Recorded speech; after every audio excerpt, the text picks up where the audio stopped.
Hello students, welcome back to Edviz Learning. Well, you already have been into the past session. You must have seen it that in past sessions we have learned about the criterias and classification and everything, right? The criterias exactly means कि किस हिसाब से हम लोग phylum में classify करते हैं अलग अलग ऑर्गेनिजम्स को. ठीक है, ये हमने लास्ट टाइम देख लिया था. क्राइटेरियाज लास्ट टाइम खत्म हो गए थे, नोटोकॉर्ड पे हमने खत्म कर दिया था. Then I have told you कि इस सेशन में, ये नए वाले सेशन में हम लोग स्टार्ट करेंगे फाइलम्स के बारे में, लाइक फाइनली. ठीक है, तो फाइनली फाइलम्स के बारे में हम लोग स्टार्ट करने वाले हैं और देखेंगे कि एग्जैक्टली कौन से फाइलम है.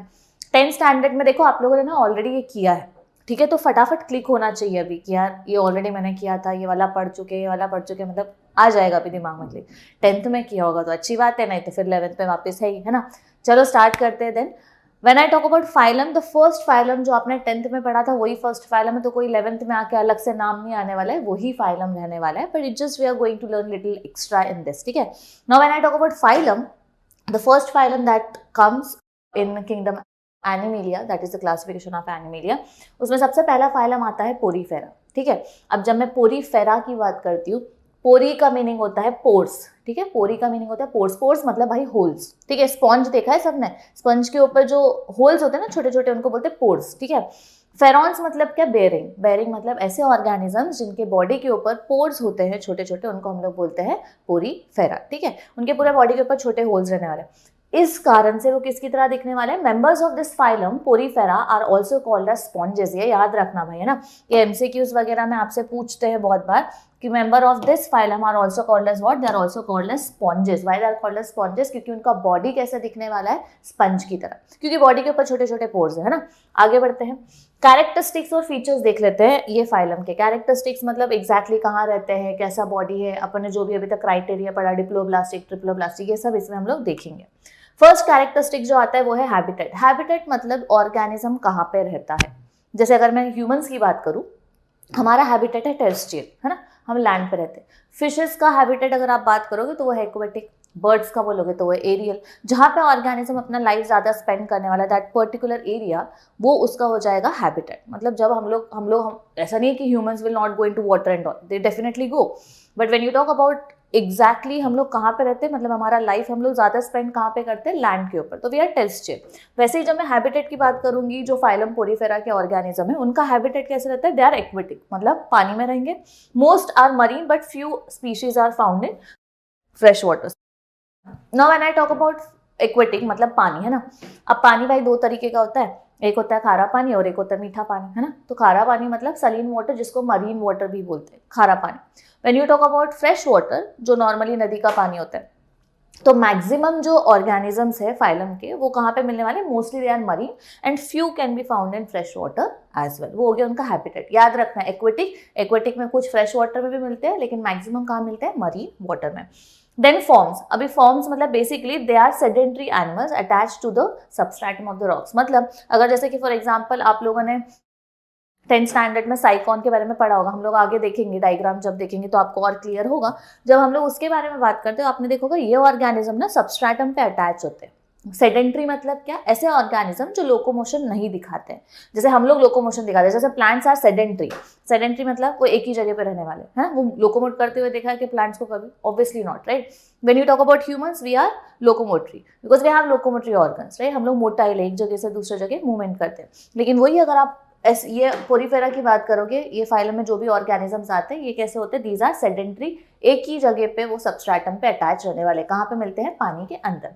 तो पानी का जो सरफेस रहेगा that is the rock surface, वहां पे हमेशा कैसे रहेंगे? अटैच रहने वाले. बॉडी का शेप कैसा होता है इनका? They are asymmetrical body. अभी देखो भाई फटाक से क्लिक होना चाहिए. असिमेट्रिकल मतलब क्या बोला था मैंने? किसी भी एक्सिस से इमेजिनरी लाइन पास करो, it will never give equal half. Asymmetry. ठीक है, हम लोग आगे डायग्राम देखेंगे जब आप लोग देखोगे ये वाला पार्ट. इसमें देखो कोई भी एक्सिस से आप इमेजिनरी लाइन पास करने की कोशिश करो, ऑर्गेनिज्म तो इक्वल हाफ में डिवाइड हो रहा है क्या? नहीं. तो कौन सा टाइप ऑफ सिमेट्री दिखाने वाला है? असिमेट्री. ठीक है. नेक्स्ट आ जाता है body of this animal consist of many cells with minimal division of cell level. अभी देखो याद रखना, है ना, जैसे जैसे हम लोग फाइलम में आगे जाएंगे आपको मॉडिफिकेशन और एवोल्यूशन देखने को मिलेगा. यहाँ पे क्या बोला है? इनका जो बॉडी रहता है बहुत मिनिमल डिवीजन ऑफ सेल दिखाता है. लेबर से मतलब बहुत बेसिकली जो भी बॉडी बना हुआ है वो बहुत ऐसे कम सेल से बना हुआ है, ऐसा कुछ सेल से आगे चल के टिश्यू, हम लोगों ने जो ग्रेड ऑफ ऑर्गेनाइजेशन पढ़ा था तो यहाँ पे सेल्यूलर ग्रेड ऑफ ऑर्गेनाइजेशन है। अभी तक सेल टोटली अलग लेवल ऑफ टिश्यूज में फॉर्म नहीं हुए और टिश्यूज से ऑर्गन वगैरह बना नहीं है, तो बहुत मिनिमम डिवीजन ऑफ सेल दिखेगा यहाँ पे। Hence their body is consider as a colony of different type of cell, बहुत सारे सेल्स रहने वाले हैं और वो अलग अलग, मतलब एक कॉलोनी ऑफ सेल्स है, डिफरेंट टाइप ऑफ सेल्स, लेकिन वो सेल्स अभी तक टिश्यू फॉर्म में कन्वर्ट हुए नहीं है, इतने डेवलप हुए नहीं है, इतने मॉडिफाई हुए नहीं है। ठीक है, तो ये याद रखना बॉडी शेप के साथ है असिमेट्रिकल, और जो भी सेल्स रहने वाले हैं वो बहुत ऐसे मिनिमल डिवीजन दिखाने वाले हैं, और कॉलोनी ऑफ सेल्स रहने वाले हैं जो कि क्या करेंगे, basically different type of colony of cells रहेंगे, लेकिन अभी तक वो सेल्स टिश्यू फॉर्म में कन्वर्ट हुए नहीं है। ठीक है, नेक्स्ट आ जाता है बॉडी सरफेस। अब ये बड़ा इंटरेस्टिंग है, अच्छे से ध्यान दोगे। The body bear minute pores called as ostia, ये भी याद रखना है, ये भी आता है। The pores present on the body of phylum Porifera, that those pores are called as ostia, through which water enters the spongocoel, that is the body cavity of them, and water leaves the body through a large opening called as ossiculum. ये भी आपने 10th में पढ़ा होगा। Beating of flagella creates water current. तो basically देखो होता क्या है भाई, ये छोटे छोटे बॉडी के ऊपर होल्स जो दिख रहे हैं इनको बोलते हैं ऑस्टिया। ठीक है, ये छोटे छोटे हो गए ऑस्टिया, ये दिख रहा है, ये पूरे पोर्स ये दिख रहे हैं, इन्होंने लेबलिंग भी किया है, these are called as ostia. और एक बड़ा सा जो ऊपर का पोर रहता है उसी को बोलते हैं ऑसिक्यूलम। ठीक है, मतलब क्या होने वाला है, वाटर यहाँ से अंदर जाएगा और फिर वहां से बाहर भी निकलेगा, मतलब बॉडी यहाँ से बाहर निकल सकता है, स्पंज की तरह ना बेसिकली। तो ऑसिक्यूलम जो बड़ा पोर है ना, वहां से पानी अंदर की तरफ आने वाला है। और देखो उन्होंने और एक चीज इंटरेस्टिंग बताई है, beating of, so water leaves the body through a large opening of osculum. Water absorb हुआ ऑस्टिया से और ऑसिक्यूलम से बॉडी के बाहर वाटर निकाल दिया जाएगा। Beating of flagella creates the water current. इनके बॉडी के ऊपर छोटे छोटे हेयर लाइक स्ट्रक्चर्स प्रेजेंट होते हैं, ठीक है, सीलिया टाइप। वो क्या करते हैं, कंटिन्यूसली बीट करते रहते हैं। अब वो कंटिन्यूसली बीटिंग होगा तो क्या होगा, वाटर करंट फॉर्म होगा, और वाटर करंट जैसे ही फॉर्म होगा ये वाटर को एब्जॉर्ब कर लिया जाएगा थ्रू ऑस्टिया। अब ये वाटर में रहते हैं ना ये ऑर्गेनिज्म, तो वो पानी के अंदर छोटे छोटे और भी ऑर्गेनिजम्स रहेंगे, एक्वेटिक ऑर्गेनिजम्स। तो वो छोटे aquatic organism will go into the body of साइकॉन। अगर एग्जांपल हम साइकॉन का लेते हैं तो वाटर करंट के फॉर्म होने की वजह से वाटर एब्जॉर्ब भी हो जाएगा यहाँ पे, मतलब उनके बॉडी में चले जाएगा। अब वो बॉडी में जाने के बाद वो एक्वेटिक ऑर्गेनिज्म जो भी छोटे छोटे रहेंगे उसको वो एब्जॉर्ब करके उससे न्यूट्रिशन एब्जॉर्ब कर लेगा और वेस्ट को ऑसिक्यूलम से बॉडी के बाहर निकाल देगा। ठीक है, so this is how they take their nutrition inside. क्या किया हम लोगों ने, बोला बॉडी के ऊपर छोटे छोटे पोर्स प्रेजेंट रहते हैं कॉल्ड एज ऑस्टिया। एक बड़ा ओपनिंग रहेगा ऊपर कॉल्ड एज ऑसिक्यूलम, ऑस्टिया के थ्रू पानी अंदर आएगा। बॉडी के ऊपर सीलिया जैसे हेयर लाइक स्ट्रक्चर्स प्रेजेंट होते हैं जो कंटिन्यूसली बीट करते रहते हैं। अगर बीट करेंगे तो वाटर करंट फॉर्म होगा, और वाटर करंट जैसे ही फॉर्म होगा बॉडी के अंदर क्या जाएगा, वाटर, और वो वाटर के अंदर जो भी छोटे छोटे एक्वेटिक मरीन ऑर्गेनिजम्स है वो इनके बॉडी में जाएंगे, न्यूट्रिशन एब्जॉर्ब करेगा और वेस्ट को ऑसिक्यूलम से बाहर निकाल देगा। क्लियर है, सिंपल सी बात है। ठीक है, आगे ये वर्ड याद रखना है, ऑसिक्यूलम एंड ऑस्टिया। बॉडी के ऊपर जो पोर्स प्रेजेंट रहते हैं कॉल्ड एज ऑस्टिया, जिसकी वजह से स्पॉन्जेस की तरह अपीयरेंस देते हैं, and the opening, the large opening जहां से वाटर लीव होता है बॉडी के बाहर उनके, that is called as osculum. आगे बढ़ते हैं, सर्कुलेशन कैसे होता है। तो water is circulated in the body through a canal system. Canal system मतलब क्या है, जहां से वाटर पास होता है। ठीक है, ऐसा जैसे अगर आप लोग प्लांट्स की बात करो तो एक वैस्कुलर सिस्टम होता है जाइलम फ्लोएम, जिसके थ्रू वाटर का, जाइलम के थ्रू जैसे वाटर का, मतलब इन शॉर्ट न्यूट्रिशन का सप्लाई होता है, जाइलम और फ्लूइड, वाटर वैस्कुलर सिस्टम हम जिसको बोलते हैं। वैसे इनके पास क्या होता है, सर्कुलेशन के लिए बॉडी में कैनल सिस्टम होता है जिसके थ्रू जो भी पानी में से वो लिया जाएगा, न्यूट्रिशन वगैरह जो भी लिया जाएगा, फिर पानी में से जो भी एक्सचेंज होगा वो वहां से वाटर कैनल सिस्टम के थ्रू पूरे बॉडी में डिस्ट्रीब्यूट किया जाएगा। When the water enters the body of poriferan, कहां से होगा, ऑस्ट्रिया के थ्रू पोरीफेरा के बॉडी में जाएगा। Cells absorb the food, exchange respiratory gases and release excretory product. सब एक साथ वो पानी के थ्रू ही होने वाला है। किस, कौन सा सिस्टम के थ्रू, कैनल सिस्टम। क्या किया, ऑस्ट्रिया के थ्रू पानी अंदर आया, पानी में जो भी छोटे छोटे फूड पार्टिकल्स रहेंगे, जो भी ऑर्गेनिजम्स, वो एब्जॉर्ब कर लेगा सेल। साथ ही साथ एक्सचेंज भी हो जाएगा गैसेस का उसके थ्रू, और साथ ही साथ जो भी वेस्ट रहने वाला है वो ऑसिक्यूलम के थ्रू बाहर भी निकाल देगा। तो इनके पूरे बॉडी में सर्कुलेशन इस वे में होता है। सर्कुलेशन मतलब एक्सचेंज ऑफ गैसेस भी हो गया, न्यूट्रिशन का एब्जॉर्ब भी कर लिया उन्होंने, और उसके बाद में एक्सक्रीटरी वेस्ट को बॉडी के बाहर भी निकाल दिया। ठीक है, सिंपल सी बात है और कोई दिक्कत है नहीं। अब डाइजेशन कैसे होता है, तो डाइजेस्टिव सिस्टम में हम लोगों ने बोला the body cavity of sponges is lined by a unique type of cells called as unique type of flagellated cell. Flagella मतलब धागे जैसा स्ट्रक्चर, फ्लैजेला। ठीक है, flagellated cells called as choanocytes और कॉलर सेल्स फॉर डाइजेशन। जैसे ये होते हैं कोनोसाइट्स। ये देखो फ्लैजेला जैसा स्ट्रक्चर दिख रहा है, तो ये कोनोसाइट्स बोलते हैं हम लोग इनको, या फिर कॉलर सेल्स बोलते हैं। ये डाइजेशन के लिए हेल्प करने वाले हैं, ठीक है। तो जो भी फूड अंदर आने वाला है यहाँ से, ये डाइजेशन के लिए हेल्प करेंगे और वेस्ट को यहीं से बॉडी के ऑसिकुलम के बाहर निकाल देंगे, ठीक है। आगे बढ़ते हैं। और एक चीज देखो, ये कॉमन बेस है जहाँ पे बेसिकली नीचे क्या रहेगा, सबस्ट्रेटम रहेगा, रॉक या सबस्ट्रेटम, जहाँ पे ये अटैच रहने वाले, इसलिए इसको सेडेंट्री ऑर्गेनिज्म बोला था। अब ये इंटरेस्टिंग पार्ट है, ध्यान दो। स्केलेटन, द बॉडी स्केलेटन कैसे बनता है ना, तो एक तो एंडोस्केलेटन और एक्सोस्केलेटन होता है। इनमें एंडोस्केलेटन नहीं होता, एक्सोस्केलेटन जो रहेगा बाहर का पार्ट, वो स्केलेटल सिस्टम कैसे बनता है। The body of sponges consist of calcareous, siliceous spicules और proteinaceous spicules called as spongin fibre. तो बेसिकली क्या, ये जो बॉडी होता है ना, इसके ऊपर छोटे छोटे स्पिक्यूल्स, मतलब क्या, छोटे छोटे कांटे जैसे स्ट्रक्चर्स रहते हैं।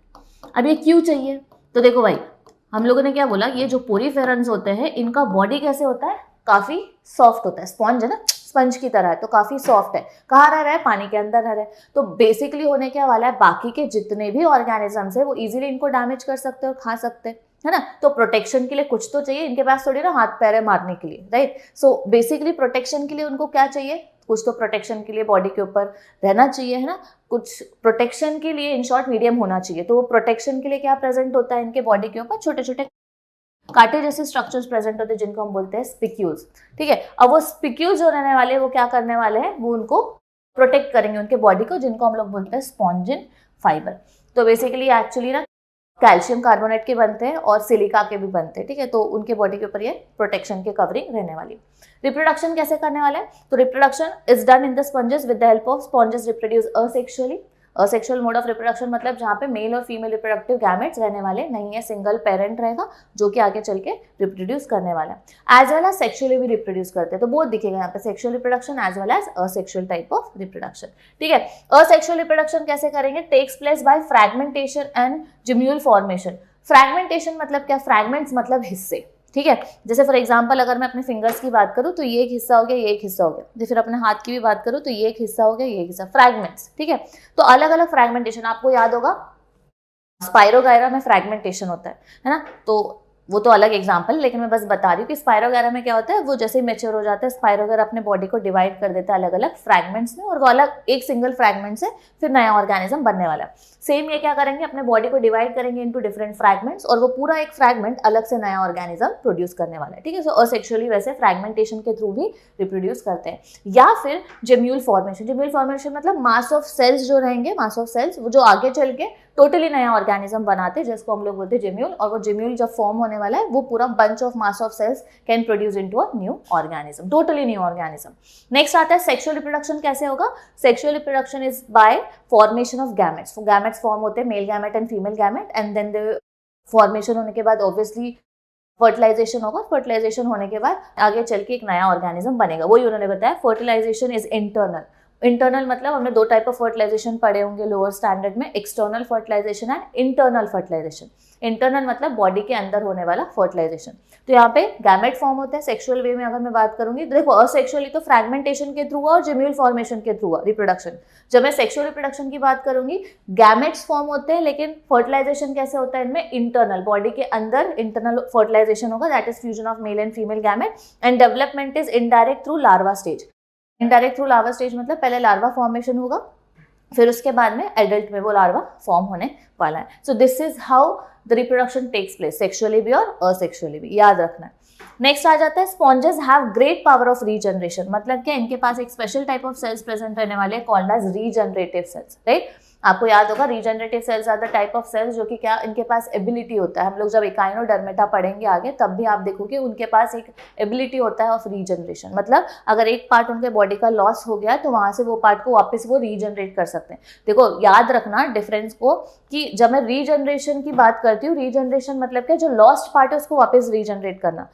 अगर मैं बात कर रही हूँ असेक्सुअल टाइप ऑफ रिप्रोडक्शन जहाँ पे रीजनरेशन आता है, तो आपको क्लिक होना चाहिए, दैट इज प्लेनेरिया। प्लेनेरिया में बेसिकली क्या होता है, बॉडी को अगर मैं 3 इसमें डिवाइड कर रही हूँ, हेड, देन बॉडी वाला एंड देन टेल वाला part. The head can make the whole body, the body can make the head and tail part, and the tail can make body and head part. मतलब उसने reproduction किया है, एक ही organism ने अपने body को divide किया और वो पूरा की पूरा नया ऑर्गेनिज्म बनाया, that is asexual type of reproduction. वो रिप्रोडक्शन के लिए यूज हो रहा है। यहाँ पे जो रीजनरेशन हो रहा है, यहाँ पे क्या है, जो लॉस्ट पार्ट जो है वो वापस बनाया जा रहा है, मतलब उससे वापस नया ऑर्गेनिज्म नहीं बन रहा है, समझ रहे? जैसे अगर एक पार्ट कट हुआ उसका, तो वापस वो पूरा पार्ट, वो एक आधा पार्ट या हाफ पीस एक नया ऑर्गेनिज्म नहीं बनाएगा, वो हट गया, डेड हो गया, निकल गया। लेकिन जो जैसे लिजार्ड में होता है, उसका टेल पार्ट वापस पूरा लिजार्ड नहीं बनाता है, मतलब है ना, अगर कट हो गया टेल तो वापस लिजार्ड बनाएगा क्या? नहीं। बट लिजार्ड क्या कर सकता है, जो उसका टेल पार्ट है उसको वापस रीडेवलप कर सकता है, उसको बोलते हैं रीजनरेशन। तो यहाँ पे वो टाइप ऑफ रीजनरेशन होने वाला है। Sponges have great power of regeneration, मतलब अगर वो एक लॉस्ट हो गया उनका उतना बॉडी पार्ट, तो वापस उतना पार्ट वापस बना लेंगे। ठीक है, तो यही डायग्राम है। एग्जाम्पल्स अच्छे से याद रखना है। एग्जाम्पल क्या है, साइकॉन प्लीज याद रखना। फाइलम अगर आ रहा है एग्जामिनेशन में तो आपको एग्जाम्पल्स लिखना 101% इंपॉर्टेंट है। एक या हाफ ऑफ मार्क एग्जाम्पल्स के लिए होते हैं, मतलब कैरी करते हैं। तो please remember you have to write the examples as well. कितना भी अच्छे से पॉइंट्स लिखो, कुछ भी लिखो, लेकिन अगर आपने एग्जाम्पल्स नहीं लिखे हैं तो मार्क्स लूज होने वाले हैं। एग्जाम्पल लिखोगे साइकॉन, यूस्पोंजिया एंड यूप्लेक्टेला। ठीक है, यूप्लेक्टेला। तो ये होगा हमारे एग्जाम्पल्स ऑफ पोरीफेरा। याद रखना है साइकॉन, यूस्पोंजिया एंड यूप्लेक्टेला। ठीक है, याद रखेंगे एग्जाम्पल्स को, और ये एग्जाम्पल्स लिखने हैं, एटलीस्ट 2 एग्जाम्पल्स तो लिख के ही आना है, जो सिंपल है साइकॉन एंड यूस्पोंजिया। देखो बॉडी के, मतलब अगर आप देखोगे डायग्राम में भी तो आपको समझेगा बॉडी कैसा है इनका, स्पॉन्जेस की तरह दिख रहा है। इसके बॉडी के ऊपर भी छोटे छोटे ऑस्टियाज है ना, पोर्स प्रेजेंट है। कहाँ पर रहते हैं? पानी में। आगे बढ़ेंगे तो फर्स्ट फाइलम हमारा हो गया पोरीफेरा। याद आ रहा है? पोरीफेरा के थोड़े से नोट्स जो भी ऑलरेडी मैंने पॉइंट वाइज दिए आपको, फटाफट बना लेना है ना, बुक में लिख लेना है, सो दैट एग्जाम के समय रिविजन के लिए ईजी जाएगा। नेक्स्ट आ जाता है second phylum called as cnidarian. ठीक है भाई, सी वापस साइलेंट है, याद रखना ना, ये निडेरियन वगैरह मत बोलते बैठना। तो निडेरिया, दैट इज निडेरियंस भी बोल सकते हैं, and they are also called as coelenterata. They are also called as coelenterata. Why? Basically cnidarian क्यों बोलते हैं? क्योंकि इनके पास special type of cells present होते हैं, नीडोब्लास्ट सेल्स। क्या होते हैं हम लोग आगे देखेंगे, इसलिए निडेरियंस। सिलेंड्रिटा क्यों बोलेंगे? क्योंकि बॉडी सिलेंड्रिकल शेप होता है। ठीक है, तो दोनों बोल सकते हैं, दोनों में से कोई भी लिखोगे तो चलेगा। लेकिन एग्जामिनेशन में अगर बोला एक्सप्लेन फाइलम सिलेंड्रिटा तो कंफ्यूज मत होना, क्या है, सेम ही है, निडेरियन ही है। ठीक है, अब इनका हैबिटेट क्या होता है?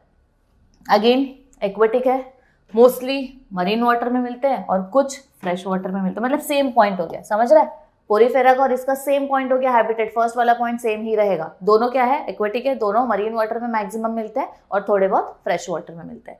नेक्स्ट आता है फॉर्म्स। दे आर ससाइल और फ्री स्विमिंग। अभी देखो थोड़ा ध्यान दो, ससाइल मतलब क्या? सबस्ट्रेटम पे जो अटैच रहते हैं, और फ्री स्विमिंग मतलब जो लोकोमोट कर सकते हैं।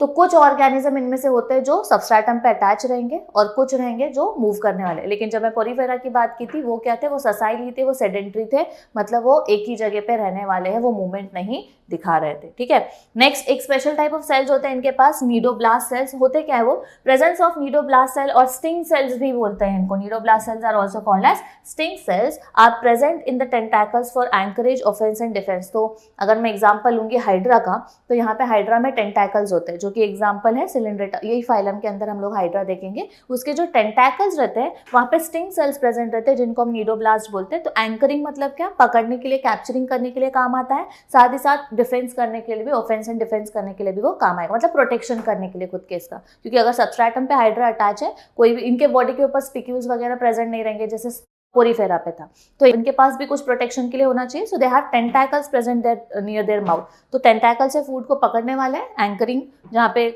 स्टिंग सेल्स प्रेजेंट रहता है, तो वो एंकरिंग के काम आएंगे, होल्ड करने के लिए। वहां से वो पकड़ेंगे और माउथ के पास लेके आके उसको फिर खाने वाले। ठीक है, फिर उनका गैस्ट्रोवैस्कुलर सिस्टम होता है अंदर, जहाँ पे वो फूड को डाइजेस्ट करेंगे, और वही वाले पार्ट से, माउथ वाले पार्ट से ही बॉडी के बाहर वेस्ट को निकाल देंगे। हम लोग वो आगे देखेंगे एग्जैक्टली होता कैसे। बट अगर आपको याद होगा, हम लोगों ने ब्लाइंड सैक के बारे में पढ़ा था, वे ऑफ न्यूट्रिशन जिसमें वो लेते हैं, तो वहाँ पे हमने हाइड्रा के बारे में डिस्कस किया था। वही वाला पार्ट यहाँ पे आने वाला है। ठीक है, तो special type of cells present रहेंगे, जो कि स्टिंग सेल्स भी बोलते हैं, टेंटाकल्स एरिया में प्रेजेंट रहते हैं। एंकरिंग, ऑफेंस और डिफेंस के लिए वो काम आने वाले हैं। नेक्स्ट इनका बॉडी सिमेट्री जो होता है वो कैसे होता है? दे show which type of body symmetry? Radial body symmetry, मतलब इमेजिनरी लाइन अगर रेडियस सेंटर से पास हो रहा है और इक्वल हाफ देगा तो उसको बोलेंगे रेडियल सिमेट्री। ठीक है, नेक्स्ट जर्म लेयर। इनमें germ layer they are diploblastic. तो अभी देखो मैंने लास्ट टाइम भी बताया था आप लोगों को, सेकेंड जब हम लोगों का लेक्चर हुआ था ये टॉपिक के ऊपर, इफ यू रिमेंबर, मैंने बोला था कि जब भी हम लोग ऐसे वर्ड्स या टर्म्स को यूज करेंगे, मैंने क्यों पूरा आपको एक्सप्लेन करा था वापस, क्योंकि whenever we are going to use such terms you have to, मतलब it has to click in your head फटाफट कि ओके नीडो बेसिकली रेडियल सिमेट्री मतलब क्या, असिमेट्री मतलब क्या। जैसे पोरीफेरा में हमने असिमेट्री बोला था, सिमेट्री नहीं दिखाता। वही अगर हम लोग यहाँ पे बोल रहे रेडियल सिमेट्री, तो कैसा सिमेट्री होगा, फटाफट क्लिक होना चाहिए। यहाँ पे हम लोगों ने डिप्लोब्लास्टिक के बारे में बात की, वहाँ पे हम लोगों ने कोई फॉर्मेशन नहीं बताया था, वहाँ पे बस ग्रुप ऑफ सेल्स थे, राइट। यहाँ पे हमने बोला डिप्लोब्लास्टिक मतलब बेसिकली क्या है, डाई मतलब दो और ब्लास्ट मतलब लेयर्स। तो यहाँ पे कौन से लेयर्स रहेंगे, ऑब्वियसली कौन से दो लेयर्स रहेंगे, एंडोडर्म एंड एक्टोडर्म। यहाँ पे मेसोडर्म एब्सेंट रहता है, जो हम लोगों ने जर्म लेयर में ऑलरेडी डिस्कस किया है। नेक्स्ट, बॉडी कैविटी कैसा रहता है इनका, cnidarians have a central cavity called as coelenteron और गैस्ट्रोवैस्कुलर कैविटी, जो हम लोग आगे देखेंगे, which helps in the digestion and circulation. They have blind sac body plan that is single pore opens to exterior in the digestive system. मतलब क्या, simple, इनका body cavity कैसा रहता है, कुछ ऐसा। देखो, दिस इज हाइड्रा, यहाँ से ये टेंटाकल्स है, यहाँ से फूड इनटेक होगा। हम लोगों ने ऑलरेडी बोला है अंदर क्या प्रेजेंट है, this is blind sac. Sac मतलब मैंने बोला था थैली जैसा पार्ट, इसलिए उसको ब्लाइंड सैक बोलते हैं। इधर से ही फूड अंदर आएगा, ये पूरा हमारा गैस्ट्रोवैस्कुलर सिस्टम है हाइड्रा का, जहाँ पे डाइजेशन होता है और यहीं से वेस्ट को बॉडी के बाहर निकाल दिया जाता है, ठीक है। ब्लाइंड सैक बॉडी सिस्टम होता है यहाँ पे, तो फूड अंदर वहीं से आ रहा है, वेस्ट भी वहीं से निकल रहा है। तो माउथ और एनस सेम लोकेशन पे प्रेजेंट रहने वाला है। तो mouth acts also as an anus part, that is the part from where the excretion takes place, ठीक है। तो वो वाला पार्ट है वो। नेक्स्ट, यही बॉडी कैविटी में उन्होंने बताया। नेक्स्ट आ जाता है बॉडी फॉर्म। बॉडी फॉर्म कैसा है इनका, members of this phylum exhibit two body forms, that is a cylindrical form which will be known as polyp. ये वर्ड इंपॉर्टेंट है, याद रखना, एमसीक्यूज और फिल इन द ब्लैंक्स में पूछते हैं। पॉलिप मतलब सिलिंड्रिकल शेप, जो कि हाइड्रा में दिखता है। अगर अभी जो हमने हाइड्रा देखा था आपको याद होगा, तो वो कुछ सिलिंड्रिकल शेप का था ऐसा, और इसके फिर टेंटाकल्स प्रेजेंट होता है ऐसा, है ना। तो इसका बॉडी एक्चुअली कौन से शेप का है, सिलिंड्रिकल शेप, इसलिए उसको बोलेंगे पॉलिप शेप। बॉडी देखो, उनका जो बॉडी का शेप है उसके अकॉर्डिंगली अपन बोले दो टाइप्स में। अगर सिलिंड्रिकल शेप रहेगा तो उसके बॉडी के शेप को बोलेंगे पॉलिप। वही अगर अम्ब्रेला शेप रहेगा, जो कि हम लोग देखेंगे ये वाले पार्ट में, अगर आप देखोगे ये वाला पार्ट भी हो गया, हाँ, this medusa part. So if you see this वाला part, aurelia is basically jellyfish. तो अगर ये वाला पार्ट देखोगे तो देखो उसका बॉडी शेप कैसा है, अम्ब्रेला शेप है। तो ये वाले शेप को हम लोग बोलते हैं मेड्यूसा, वेराज वो वाले शेप को हम लोग बोलते हैं पॉलिप। वही दो शेप मैंने यहाँ पे दिखाया है, ठीक है। तो याद रखना है, Aurelia is nothing but jellyfish. Then आगे बढ़ते हैं, ये दो वर्ड्स प्लीज याद रखना, ठीक है, पॉलिप एंड मेड्यूसा। पॉलिप मतलब सिलिंड्रिकल शेप, मेड्यूसा मतलब अम्ब्रेला शेप। दोनों के एग्जांपल भी याद रख लोगे। डाइजेशन कैसे होने वाला है, they have extra cellular and intercellular digestion. मतलब बेसिकली क्या, इंट्रासेल्यूलर मतलब क्या, फूड वैक्यूल के अंदर डाइजेशन। डाइजेशन मतलब क्या, पहली बात तो कॉम्प्लेक्स मॉलिक्यूल को सिंपल मॉलिक्यूल में ब्रेक करना। तो इंट्रासेल्यूलर मतलब सेल्स के बीच में जब एक्सचेंज होता है न्यूट्रिशन का, डाइजेशन का, ठीक है, मतलब डाइजेशन हुआ और एक्सचेंज ऑफ न्यूट्रिशन हुआ बिटवीन द सेल्स, सेल्स के बीच में। एक्स्ट्रा सेल्यूलर मतलब सेल के बाहर जब भी डाइजेशन विल टेक प्लेस, ठीक है। सो एलिमेंट्री कैनल वाले पार्ट में जब भी digestion will take place, that would be termed as extra cellular digestion. Extra मतलब बॉडी के बाहर से, एक्स्ट्रा सेल्यूलर सेल के बाहर एक्चुअली, और इंट्रासेल्यूलर मतलब जब सेल के अंदर डाइजेशन होने वाला है through the food vacuole. Next आ जाता है रिप्रोडक्शन पार्ट। रिप्रोडक्शन किसके थ्रू करने वाले, तो they reproduce asexual and sexually both. Asexually reproduction takes place by budding and regeneration. यहाँ पे रीजनरेशन के थ्रू असेक्सुअल रिप्रोडक्शन होता है, मतलब प्लेनेरिया में जैसे होता है ना, वहाँ पे सेम यहाँ पे रीजनरेशन एबिलिटी है, लेकिन वो रीजनरेशन रिप्रोडक्शन के लिए भी हेल्प हो सकता है। बडिंग मतलब ऑब्वियसली आप लोगों ने बचपन से पढ़ा है, हाइड्रा का एग्जांपल जो है बडिंग, मतलब असेक्सुअल टाइप ऑफ रिप्रोडक्शन में हम लोग हमेशा हाइड्रा लेते हैं मल्टी सेल्यूलर में ना। तो हाइड्रा क्या करता है, बड्स फॉर्म करता है अपने लैटरल साइड से, एंड देन वो बड आगे चल के क्या हो जाता है, हेवी होने लगता है, ग्रो होने लगता है, और ग्रो होकर हैवी हो जाएगा। और जैसे ही हैवी होगा वो क्या करता है, अपने आप को अपने पेरेंट से डिटैच करता है और नीचे गिर जाता है, और जहाँ से वो नीचे गिरेगा, जहाँ भी नीचे गिरेगा वहाँ से नया हाइड्रा ग्रो होना स्टार्ट हो जाएगा। So that part is called as budding. तो रिप्रोडक्शन किसके थ्रू होगा, असेक्सुअल अगर होगा तो होगा with the help of budding और with the help of regeneration. And then sexual reproduction will take place obviously by gamete formation. तो gamete male and female gamete again form होंगे and then वो reproduce करने वाले हैं। Example क्या है, Obelia, example hydra, Aurelia, ये सब क्या है, स्टारफिश वगैरह के नाम है, स्टारफिश बोले सॉरी, जेलीफिश के नाम है। हाइड्रा सबको पता है। देन फाइसेलिया, देन अडांसिया, फिर उसके बाद में आता है डिप्लोरिया, और फिर आता है गॉर्गोनिया। तो मैंने यहाँ पे आपको कुछ एग्जांपल्स देके रखे। Basically diploria is brain coral. ये ब्रेन कोरल क्यों बोलते हैं इसको हम लोग, क्योंकि वो ब्रेन के स्ट्रक्चर का दिख रहा है, ठीक है। यहाँ पे वो जो नाम दिया है स्पीशीज का, दैट इज मिएंड्रिना। तो meandrina is again nothing but a brain coral. Basically अगर आप ब्रेन कोरल भी लिख दोगे तो वहाँ पे चलने वाला है। फाइसेलिया, ठीक है, फिर उसके बाद में Adamsia and then Aurelia, Aurelia मतलब जेलीफिश जैसे कि मैंने बताया था, and Adamsia that is Hydra. So these are all example of phylum Cylindrita that is also called as Cnidaria. ठीक है, this one, this, ठीक है, ये याद रखना है. इसमें से कितने लिखोगे? एटलीस्ट 2 से 3 एग्जाम्पल. सिंपल कौन से? ओरेलिया लिख दोगे, ओरेलिया नहीं याद आ रहा है तो जेलीफिश लिख दो, हाइड्रा तो लिख ही सकते हो, एडेम्सिया, फाइसेलिया, कुछ एक इसमें से और लिख देना, ब्रेन कोरल भी लिख सकते हो. आगे बढ़ते हैं. नेक्स्ट आता है third phylum that is called as Ctenophora. यहाँ पे भी सी हमारा साइलेंट है. नेक्स्ट कौन सा फाइलम है? नेक्स्ट फाइलम है टीनोफोरा. अब टीनोफोरा की जब भी मैं बात करूंगी तो this members, I mean the members of this phylum are commonly known as comb jellies. क्यों बोलते हैं आगे देखेंगे. comb jellies, comb के स्ट्रक्चर की तरह, एंड सी वॉलनट्स, इनको सी वॉलनट्स या comb jelly भी बोला जाता है. कौन सा फाइलम की बात करें? Third phylum. ठीक है, टीनोफोरा. आप लोगों ने 10th स्टैंडर्ड में टीनोफोरा के बारे में पढ़ा नहीं है, क्योंकि यहाँ पे बेसिकली टीनोफोरा के अंडर आने वाले ऑर्गेनिजम्स काफी, जो मेंबर्स हैं वो काफी कम है, तो इसको मोस्टली ना फाइलम दिया नहीं जाता है, लेकिन 11th में आपको दिया है. 10th में आप लोगों ने पोरीफेरा पढ़ा था, सिलिंड्रेटा, उसके बाद में डायरेक्टली प्लैटीहेल्मिन्थ्स पढ़ा था. यहाँ पे हम लोग पढ़ेंगे टीनोफोरा के बारे में भी. ठीक है, तो सी वॉलनट या फिर इनको हम लोग कोम जेलीज बोलते हैं. They are also known as acnidarians. Important है, याद रखना. अनिडेरियंस मतलब क्या? उनको हम लोगों ने निडेरियन क्यों बोला था? बिकॉज नीडोप्लास्ट प्रेजेंट है, नीडोप्लास्ट टाइप ऑफ सेल्स प्रेजेंट है, स्पेशल टाइप ऑफ सेल्स, जिनको स्टिंग सेल्स भी बोलते हैं. जब मैं ये वाले फाइलम की बात करूंगी, they are called as acnidarians. Why they are called as acnidarians? Because इनके पास नीडोप्लास्ट सेल्स प्रेजेंट नहीं होते हैं, इसलिए अनिडेरियंस भी बोले जाते हैं. They lack cnidoblast. ठीक है, the phylum is considered as one of the minor phyla and it is represented by few members only. जैसे कि मैंने बताया, this is called as minor phyla. I mean बहुत कम बेचारे फाइलम, ये वाले फाइलम में मेंबर्स होते हैं, ऑर्गेनिजम्स होते हैं, इसलिए माइनर फाइला के अंडर कैटेगराइज करते हैं. काउंट नहीं करते मोस्टली हर फाइलम जब भी हम लोग लेते हैं. मतलब अगर आपने, जैसे मैंने बताया, 10th में पढ़ा होगा, तो किंगडम एनिमलिया में हम लोगों ने टीनोफोरा पढ़ा ही नहीं था, क्योंकि माइनर फाइलम है, लेकिन 11th में थोड़ा पढ़ेंगे. ठीक है, तो ये मेन पॉइंट्स क्या याद रखोगे? इनको कोम जेलीज और सी वॉलनट भी बोलते हैं, अनिडेरियंस भी बोला जाता है. क्यों? क्योंकि न्यूडोब्लास्ट सेल्स एब्सेंट है इनके पास. माइनर फाइला है, बहुत कम यहाँ पे मेंबर्स रहने वाले हैं. ठीक है, कुछ अभी इनके फीचर्स देख लेते हैं, कैरेक्टरिस्टिक्स देख लेते हैं. इसका जो हैबिटेट रहता है वो कैसा रहता है? The habitat is exclusively marine. मतलब एक्वेटिक ऑर्गेनिज्म है, लेकिन एक्सक्लूसिवली मरीन मतलब क्या? बस मरीन वाटर में ही मिलेंगे, ये फ्रेश वाटर में नहीं मिलते हैं. पोरीफेरा और सिलिंड्रेटा जो हमने पढ़ा, दोनों क्या थे? एक्वेटिक थे, लेकिन दोनों फ्रेश वाटर में भी मिल रहे थे और मरीन वाटर में भी मिल रहे थे. मैक्सिमम मरीन में थे, लेकिन फ्रेश वाटर में भी वो थे. लेकिन these are exclusively marine water organisms only. Form क्या है? They are free swimming animals. मतलब वो एक जगह से दूसरी जगह मूव हो सकते हैं, सेडेंट्री नहीं है. जर्म लेयर की जब मैं बात करूंगी तो members of this phylum are diploblastic. देखो, अभी जब हम लोगों ने हाइड्रा का पढ़ा था, दैट इज सिलिंड्रेटा, उसमें भी वो डिप्लोब्लास्टिक था.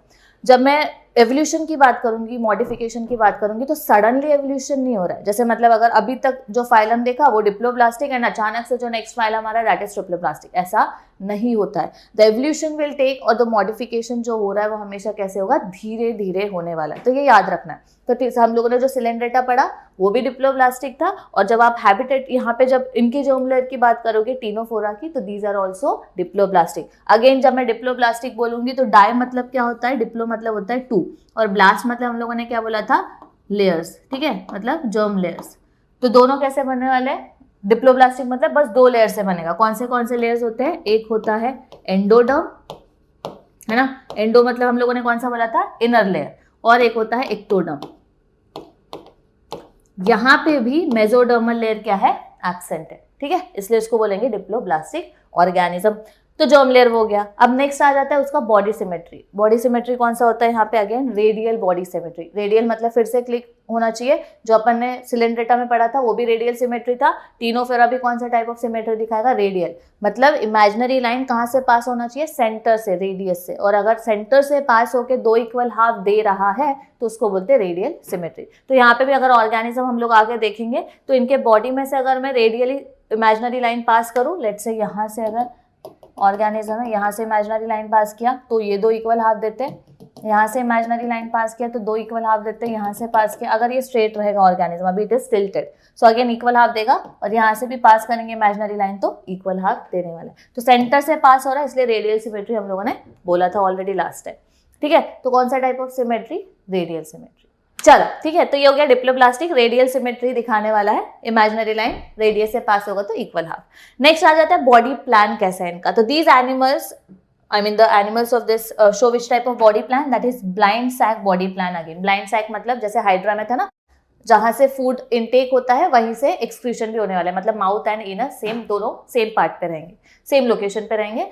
तो food intake which takes place there, जिस तरीके से फूड को वो इनटेक करने वाले बॉडी के अंदर, वो माउथ के थ्रू वहीं से करेंगे, और एक्सक्रीशन भी बॉडी के बाहर वहीं से इनस के थ्रू निकालेंगे। तो सेम कॉमन पैसेज होता है, तो that is called as blind sac body plan. इनका भी वैसे ही होने वाला है।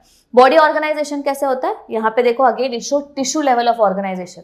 पोरीफेरा जब पढ़ा था सेल्यूलर लेवल, देख रहा है मॉडिफिकेशन देखने को मिल रहा है आप लोगों को, तो सेल्यूलर लेवल फिर टिश्यू, और यहाँ पे भी हमको टिश्यू लेवल ऑफ ऑर्गेनाइजेशन देखने को मिलता है। नेक्स्ट आता है लोकोमोशन किसके थ्रू करते हैं, it is carried out by 8 row of ciliated comb palette.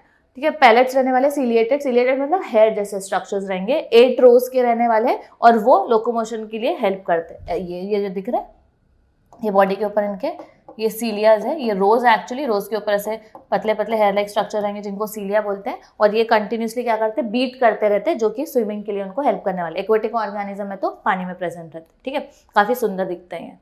Next आता है, इनमें एक बड़ा यूनिक कैरेक्टर देखने को मिलता है, that is called as bioluminescence. Bioluminescence मतलब बेसिकली क्या, लाइट एमिटिंग ऑर्गेनिज्म। जो लिविंग ऑर्गेनिज्म है जो लाइट को एमिट कर सकते हैं, उनको हम लोग बोलते हैं बायोल्यूमिनेट ऑर्गेनिजम्स।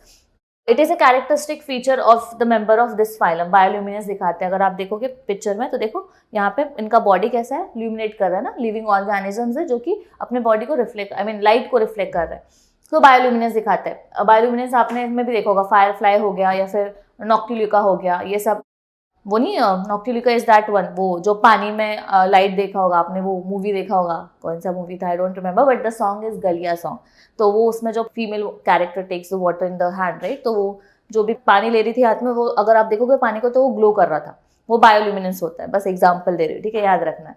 तो बायोल्यूमिनेंस इज दैट कैरेक्टर जहाँ पे ऑर्गेनिज्म, लिविंग ऑर्गेनिज्म लाइट को रिफ्लेक्ट करते हैं। तो इनके पास भी स्पेशल कैरेक्टर रहता है, इसलिए बड़े सुंदर से दिख रहे हैं हमारे, है ना, कोम जेलीज, काफी कलरफुल दिखने वाले हैं, पानी के अंदर बड़े खूबसूरत दिखते हैं। ठीक है, नेक्स्ट डाइजेशन अगेन होता है इनमें, एक्स्ट्रा सेल्यूलर एंड इंट्रासेल्यूलर, जो लास्ट हमने देखा था। फिर उसके बाद में यहाँ पे रिप्रोडक्शन किसके थ्रू होता है, तो reproduction is done sexually with indirect development. Now what do mean by indirect development, कि यहाँ पे ना जो लार्वा स्टेज रहेगा ना, जो भी लार्वा फॉर्म होता है वो कंप्लीटली डिफरेंट दिखता है अपने एडल्ट से, उसको हम लोग बोलते हैं इनडायरेक्ट डेवलपमेंट। ठीक है, तो लार्वा फॉर्म होगा, लार्वा लेकिन कंप्लीटली डिफरेंट दिखने वाला है जब वो एडल्ट बन जाता है, सो इसलिए इसको हम लोग बोलते हैं इनडायरेक्ट रिप्रोडक्शन होगा with the help of sexual reproduction.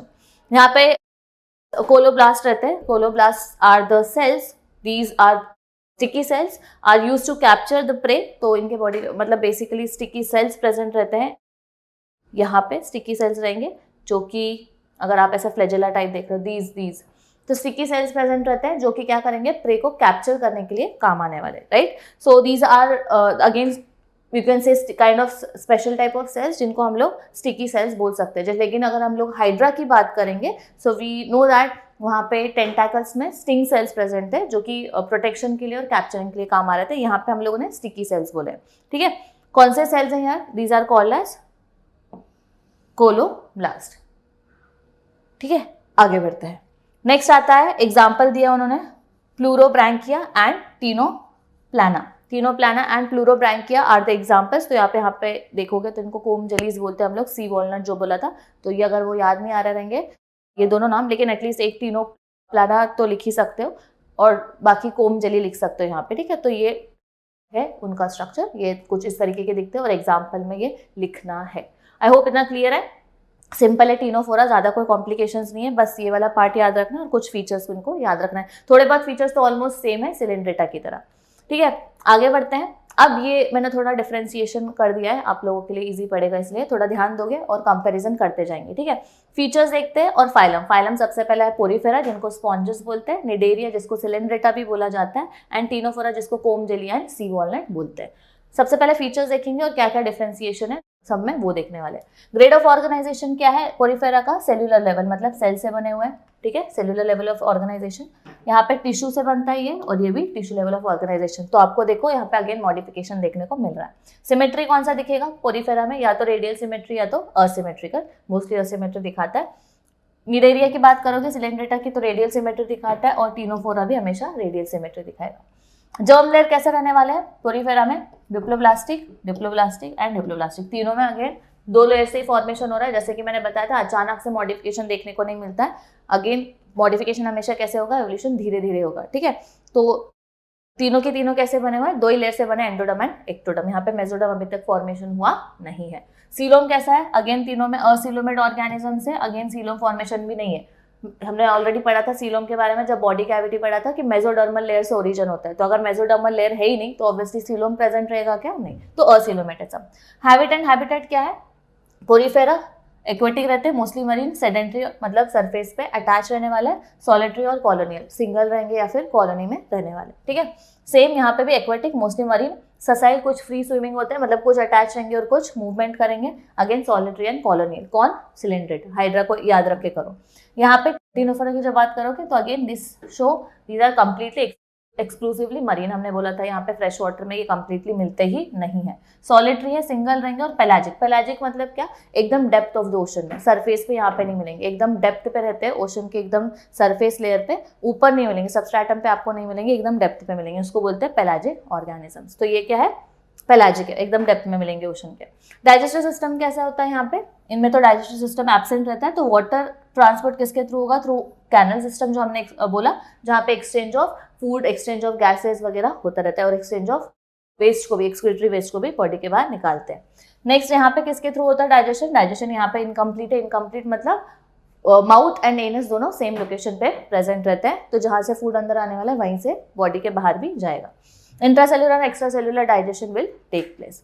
Next यहाँ पे भी सेम बोला उन्होंने टीनोफोरा में कि इनकम्प्लीट डाइजेशन मतलब क्या? आगे mouth and anus are present on the same location. Intra and extracellular digestion यहाँ पे होगा। तो देखो दोनों में ना ये जो निडेरियंस है और जो टीनोफोरा है इनमें ज्यादा मैक्सिमम डिफरेंस नहीं है, तो एक को भी अगर लर्न करोगे तो दूसरा अपने आप लर्न इजीली हो जाएगा। रेस्पिरेटरी कैसे सिस्टम की जब हम लोग बात करेंगे तो पोरीफेरा में रेस्पिरेशन किसके थ्रू होता है? रेस्पिरेटरी सिस्टम के लिए कोई ऑर्गन प्रेजेंट नहीं होता, एब्सेंट होता है। तो respiration will take place with the help of canal system. मतलब हमने ऑलरेडी जब बात किया था तो ऑस्ट्रिया के थ्रू वाटर अंदर रहने वाले और एक्सचेंज होगा कैनल सिस्टम के थ्रू, तो न्यूट्रिशन भी अंदर आने वाला है और साथ ही साथ exchange of gases also will takes place. Then यहाँ पे भी एब्सेंट रहता है रेस्पिरेटरी सिस्टम, यहाँ पे भी एब्सेंट। बेसिकली एब्सेंट मतलब क्या? यहाँ पे वो एक्सचेंज कैसे करेंगे? थ्रू डिफ्यूजन, ठीक है। तो सिलेंड्रेटा और टीनोफोरा में एक्सचेंज ऑफ गैसेस किसके थ्रू होता है? Through diffusion process, that is exchange of gases and all. Circulatory system again यहाँ पे मैंने जैसे कि बताया था ऑर्गेनिज्म में हम जैसे जैसे फाइलम में आगे बढ़ेंगे आपको एवोल्यूशन एंड मॉडिफिकेशन देखने को मिलेगा। अभी तक इनके अंदर पूरा सर्कुलेटरी सिस्टम वगैरह फॉर्म हुआ नहीं है, क्योंकि हमने ऑलरेडी पढ़ा है कि सेल्युलर लेवल ऑफ ऑर्गेनाइजेशन है ना पोरीफेरा, मतलब सेल्स है। सेल्स अभी तक टिश्यू, टिश्यू से पूरा ऑर्गन सिस्टम या ऑर्गन बना हुआ नहीं है, तो ये सब देखने को ऑब्वियसली नहीं मिलेगा, ठीक है। तो सर्कुलेटरी सिस्टम भी अगेन यहाँ पे एब्सेंट होता है। किसके थ्रू सर्कुलेशन होगा? एक्सचेंज ऑफ न्यूट्रिशन वगैरह, ट्रांसपोर्टेशन होगा with the help of again canal system. कोई ऐसा अपनी तरह कोई ऐसा हार्ट या ब्लड वेसल्स वगैरह अभी तक यहाँ पे फॉर्मेशन नहीं है, क्योंकि उतना एवोल्यूशन या उतना मॉडिफिकेशन हुआ नहीं है। इनमें भी एब्सेंट रहता है, एब्सेंट होता है। यहाँ पे किसके थ्रू होगा? एक्सचेंज ऑफ न्यूट्रिशन या जो भी है थ्रू डिफ्यूजन, याद रखना, ठीक है। नेक्स्ट एक्सक्रीशन अगेन एब्सेंट है। Excretion will again take place with the help of canal system. याद रखो बस इतना चीज कि अभी तक उतना मॉडिफिकेशन हुआ नहीं है कि सेल से टिश्यूज या टिश्यू से ऑर्गन, ऑर्गन सिस्टम बने हुए नहीं है। मतलब पहले वाले फाइलम में तो ऑलरेडी वो सेल्यूलर ग्रेड ऑफ ऑर्गेनाइजेशन था। बाकी दो में क्या है? बाकी दो में टिश्यू फॉर्मेशन हुआ है, लेकिन अभी तक ऑर्गन या ऑर्गन सिस्टम फॉर्म हुआ नहीं है। तो ये सब हमें एक्सक्रीटरी सिस्टम या रेस्पिरेटरी सिस्टम प्रॉपर्ली मॉडिफाइड देखने को नहीं मिलते हैं, ठीक है। आगे एक्सक्रीटरी सिस्टम यहाँ पे एब्सेंट होता है, एक्सचेंज होता है थ्रू कैनल सिस्टम। अगेन यहाँ पे बॉडी सरफेस के थ्रू क्या करेंगे? वेस्ट को एलिमिनेट करेंगे। अगेन यहाँ पे भी बॉडी सरफेस के थ्रू वेस्ट को एलिमिनेट किया जाता है। एक्सक्रीशन मतलब क्या? Removal of waste material. यहाँ पे न्यूरल सिस्टम प्रॉपर्ली डेवलप होगा क्या? ऑब्वियसली नहीं रहेगा, तो यहाँ पे एब्सेंट रहने वाला है कंप्लीटली। न्यूरल सिस्टम मतलब the nervous system that we have. यहाँ पे only networks of neurons are present, बस नेटवर्किंग स्ट्रक्चर रहेगा। हमारी तरह टोटल ऐसा ब्रेन या स्पाइनल कॉर्ड फॉर्मेशन नहीं देखने को मिलेगा। यहाँ पे भी only networks of neurons are present. यही मैंने बोला था कि if you can remember just one of the phylum ना, तो दूसरा अपने आप लर्न हो जाएगा, क्योंकि basically Coelenterata that is Cnidarian में और टीनोफोरा में बहुत मिनिमम डिफरेंसेस है, ऑलमोस्ट सेम है। मैक्सिमम हम लोग देखेंगे तो सब क्या है? सेम पॉइंट्स ही देखने को मिल रहा है, ठीक है। नेक्स्ट यहाँ पे रिप्रोडक्शन किसके थ्रू होता है? ये इंपॉर्टेंट है, अभी ध्यान दो। रिप्रोडक्टिव सिस्टम की जब मैं बात करूंगी पोरीफेरेंस में, तो ये किसके थ्रू रिप्रोडक्शन करते हैं, असेक्सुअली भी और सेक्सुअली, बोथ वेज में। लेकिन असेक्सुअली किसके थ्रू करेंगे, थ्रू फ्रैगमेंटेशन। तो मैंने बताया फ्रैगमेंट फॉर्म होंगे जैसे स्पाइरो वगैरह में होते हैं, और वो पर्टिकुलर फ्रैगमेंट अलग से एक नया ऑर्गेनिज्म बनाए। यहाँ पे सेक्सुअल रिप्रोडक्शन भी होता है by gamete formation. These are hermaphrodite. अब ये वर्ड ना याद रखना, हर्माफ्रोडाइट ऑर्गेनिजम्स वो होते हैं जिनमें मेल रिप्रोडक्टिव सिस्टम और female reproductive system is present in the same body itself. अब देखो, मेल रिप्रोडक्टिव सिस्टम और फीमेल रिप्रोडक्टिव सिस्टम प्रेजेंट है, मतलब मेल गैमेट और फीमेल गैमेट कहाँ प्रेजेंट रहेंगे, सेम बॉडी में। और अगर सेम बॉडी में प्रेजेंट है तो वो सेल्फ फर्टिलाइजेशन कर सकते हैं। तो यहाँ पे हमें सेल्फ फर्टिलाइजेशन का कंसेप्ट देखने को मिलता है। सो ऐसे ऑर्गेनिज्म जिनमें mail and female reproductive system same body में प्रेजेंट रहेगा उनको बोलते हैं हर्माफ्रोडाइट। और इसको अपोजिट क्या होगा, यूनिसेक्सुअल। यूनि मतलब वन एंड सेक्सुअल मतलब जेंडर्स। जैसे ह्यूमंस की अगर मैं बात करूं, male and female reproductive systems are present in different bodies, तो हो गया यूनिसेक्सुअल। बट यहाँ पे रिप्रोडक्शन कैसे होता है, through sexually and asexually both, लेकिन ऑर्गेनिज्म कैन ऑल्सो भी यहाँ पे हर्माफ्रोडाइट। ठीक है, इंटरनल फर्टिलाइजेशन देखने को मिलेगा, मतलब बॉडी के अंदर फर्टिलाइजेशन होगा, एंड देन उसके बाद में डेवलपमेंट आपको देखने को मिलने वाला आगे चल के। Development is again indirect. Indirect मतलब मैंने ऑलरेडी बताया, लार्वा और एडल्ट कंप्लीटली डिफरेंट दिखते हैं। ठीक है, तो जो लार्वा फॉर्म होगा वो एडल्ट से कंप्लीटली डिफरेंट दिखने वाला है, उसको हम लोग इनडायरेक्ट डेवलपमेंट बोलते हैं। वही अगर मैं निडेरियंस की या सिलेंड्रेटा की बात करूंगी तो रिप्रोडक्शन होगा पॉलिप रिप्रोड्यूस। पॉलिप मतलब द हाइड्रा पार्ट है ना, सिलेंड्रिकल वाला। They reproduce asexually by budding. Hydra कैसे, बडिंग के थ्रू रिप्रोडक्शन करता है। And medusa sexually, that is jellyfish की अगर मैं बात करूंगी तो हमको पता है मेड्यूसा मतलब अम्ब्रेला शेप। तो मेड्यूसा या जेलीफिश किसके थ्रू रिप्रोडक्शन करेंगे, सेक्सुअली। बट वही अगर मैं बात करूंगी हाइड्रा की, तो they reproduce asexually by budding formation. Most are separate sexes. Separate sexes मतलब यहाँ पे आप लिख सकते हो यूनिसेक्सुअल, मतलब male and female reproductive systems are present in different body. External fertilization होता है, बॉडी के बाहर fertilization will take place, and direct development is again यहाँ पे indirect. Larva will completely look different from the adult stage. यहाँ पे reproduction तीनों की जब मैं बात करूंगी, हमेशा यहाँ पे रिप्रोडक्शन होता है only sexually, not asexually. There is no asexual type of reproduction by regeneration, ऐसा कुछ नहीं होगा। यहाँ पे हमेशा sexual reproduction will take place, that is with the help of gametes. Hermaphrodite होते हैं, male and female reproductive system is present in the same body, and then external fertilization होगा और डेवलपमेंट भी कैसे होगा, इनडायरेक्ट, सेम। लास्ट अभी देखो second next, ये वाले बड़े इंटरेस्टिंग कैरेक्टर्स है, थोड़ा ध्यान देना। यूनिक फीचर्स बोले मतलब कुछ इंटरेस्टिंग पार्ट्स है। यहाँ पे million of minute pores are present, है ना। पोरीफेरा को अगर आप क्लिक करोगे साइकॉन का डायग्राम दिमाग में, तो कैसा है, बॉडी के ऊपर बहुत सारे पोर्स प्रेजेंट है, होल्स प्रेजेंट है, इसलिए बोला है millions of minute pores are present, जिसको हम बोलते हैं ostia. Then spongocoel body cavity present होता है, and canals are lined by choanocytes. Choanocytes मतलब जो कॉलर सेल्स बोले थे, जो कि क्या करते हैं, फ्लैजेला प्रेजेंट रहता है, कंटिन्यूसली ब्लीड करते हैं और वाटर करंट फॉर्म होने वाला है, जिसकी वजह से उनके बॉडी के अंदर वो वाटर मूव होगा। ठीक है, नेक्स्ट बॉडी सपोर्टेड। ये एक बड़ा इंटरेस्टिंग अगेन पार्ट है। स्पिक्यूल्स होते हैं इनके बॉडी के ऊपर, कांटे जैसे स्ट्रक्चर जो हमने बोला था, जो उनको प्रोटेक्शन के लिए हेल्प करेंगे। वही अगर मैं सिलेंड्रेटा की बात करूंगी तो इनके पास टेंटाकल्स प्रेजेंट होते हैं, जिनके ऊपर again special type of cells present रहेंगे, स्टिंग सेल्स, जिनको हम बोलते हैं नीडोब्लास्ट, जो कि अगेन प्रोटेक्शन करवाएंगे और कैप्चर करने का काम करेंगे प्रे को। गैस्ट्रोवैस्कुलर सिस्टम दिखता है, ब्लाइंड सैक बॉडी प्लान अगर क्लिक होगा तो आपको समझेगा। देन अगर मैं बात करूंगी ऑर्गेनिज्म की, तो दो अलग अलग शेप में देखने को मिल सकते हैं। एक होता है पॉलिप शेप, सिलिंड्रिकल शेप, और एक होता है मेड्यूसा शेप मतलब अम्ब्रेला शेप। दोनों के एग्जांपल याद रखना, पॉलिप के लिए हाइड्रा और अम्ब्रेला के लिए jellyfish. Some show alternation of generation, and corals have skeleton. उनका जो स्केलेटन सिस्टम होता है, कोरल्स आपने देखा होगा, नाइट जियोग्राफी वगैरह आप देखते होगे, तो जब पानी के अंदर जाते हैं usually there are colourful corals which are there, right, and they are made up of what, they are made up of calcium. So that उनका जो स्केलेटल सिस्टम होता है that is made up of calcium carbonate, तो वो इसके अंदर आने वाला है, सिलेंड्रेटा के अंदर। एग्जाम्पल आप लिख सकते हो, जो अपन ने ब्रेन कोरल पढ़ा ना, that is again a coral, brain की तरह दिखता है। नेक्स्ट टीनोफोरा की जब मैं बात करूंगी तो अगेन लोकोमोशन किसके थ्रू करेगा, जैसे कि हमने बोला 8 वर्टिकल रोज प्रेजेंट होते हैं बॉडी के बाहर, जो कि हेयर लाइक स्ट्रक्चर्स प्रेजेंट रहेंगे, सीलिया, और वो कंटिन्यूसली बीट करते रहेंगे और वो कंटिन्यूसली स्विम करने वाला है पानी के अंदर। Again show again one more interesting thing, क्या शो करता है ये, बायोल्यूमिनेंस, मतलब लिविंग ऑर्गेनिजम्स लाइट को रिफ्लेक्ट करते हैं। इसलिए हमने डायग्राम में देखा था कि बड़े सुंदर दिख रहे थे, जैसे ब्यूटीफुल, राइट, पानी के अंदर। एक तो पेलाजिक है, तो वैसे ही डेप्थ ऑफ द ओशन में प्रेजेंट रहेंगे, जहाँ पे ऑलरेडी लाइट नहीं रहता है, तो बायोल्यूमिनेंस वहां पे वो दिखाने वाले। लास्ट में आ जाते हैं सिंपल एग्जाम्पल्स जो याद रखना है। फर्स्ट पोरीफेरा का एग्जाम्पल याद रखोगे, साइकॉन या फिर स्पॉन्जिला या फिर यू स्पॉन्जिया, तीनों में से कुछ 2 एग्जाम्पल एटलीस्ट एग्जाम में लिखना है। हाइड्रा हो गया, Obelia, Aurelia, Physalia, these are the examples of Coelenterata. इनमें से कोई भी आपको जो भी एग्जाम्पल ईजी लग रहा है वो लिख लो। Otherwise you can write, if you can't remember the names, जैसे अगर गॉर्गोनिया याद नहीं है तो आप इसमें से सी फैन लिख सकते हो, ब्रेन कोरल लिख सकते हो, ये याद रखना है एग्जाम्पल्स, लेकिन लिख के आना एग्जामिनेशन में, अदरवाइज वो हाफ या 1 मार्क वेस्ट हो जाता है। नेक्स्ट इसके भी एग्जाम्पल दिया है, ctenoplana and pleurobrachia, example of what, ctenophora. ठीक है, ये चार्ट का एक ऐसा स्क्रीनशॉट लेके रख लो so that it will be easy for you to understand and you know write the points when there is examination stuff. So I hope this part is really clear, so that separation मैंने table बना के दिया था so that concept clear हो आप लोगों का। ठीक है, आज के लिए इतना काफी है। इसके बाद वाला जो फाइलम रहेगा प्लैटीहेल्मिन्थ्स, अगेन वो बड़ा इंटरेस्टिंग वाला पार्ट है, वो हम लोग नेक्स्ट सेशन में कंटिन्यू करेंगे। होपफुली अभी तक जो 3 फाइलम हम लोगों ने बेसिकली जो पढ़े हैं मेन पार्ट, जैसे कि फर्स्ट था पोरीफेरा, क्यों बोलते हैं पोरीफेरा, कैरेक्टरिस्टिक्स उसके पढ़े, कुछ एग्जाम्पल्स पढ़े, वो क्लियर होगा। फिर हमने नेक्स्ट पढ़ा था सिलेंड्रेटा, जिसको निडेरिया भी बोलते हैं। क्यों बोलते हैं अगेन सिलेंड्रेटा, क्योंकि सिलेंड्रिकल शेप, या निडेरियन क्यों बोलते हैं क्योंकि न्यूरोब्लास्ट प्रेजेंट होते हैं ना, वो क्यों, उनका फंक्शन आई मीन स्ट्रक्चर कैसा है, polyp shape, medusa shape, examples, ये सब हमने ऑलरेडी देखा। फिर उसके बाद में मैंने और एक फाइलम पढ़ा, इस बार हम लोग ने 11th में और एक फाइलम ऐड किया, दैट इज टीनोफोरा। हमने इससे पहले 10th में वो नहीं पढ़ा था। क्यों नहीं पढ़ा था, जैसे मैंने बताया माइनर फाइलम के अंडर आता है, बहुत कम ऑर्गेनिजम्स ये फाइलम में बिलोंग करते हैं, इसलिए हम लोगों ने इतना यहाँ पे ध्यान नहीं दिया। इस बार हम लोग इसके बारे में पढ़ेंगे। तो हमने 3 फाइलम कर लिए, Porifera, Coelenterata which is also called as Cnidaria, and then Ctenophora. Ctenophora को हम लोग और क्या बोलते हैं, अनिडेरियन। क्यों, क्योंकि न्यूरोब्लास्ट प्रेजेंट नहीं होते, एब्सेंट होते हैं।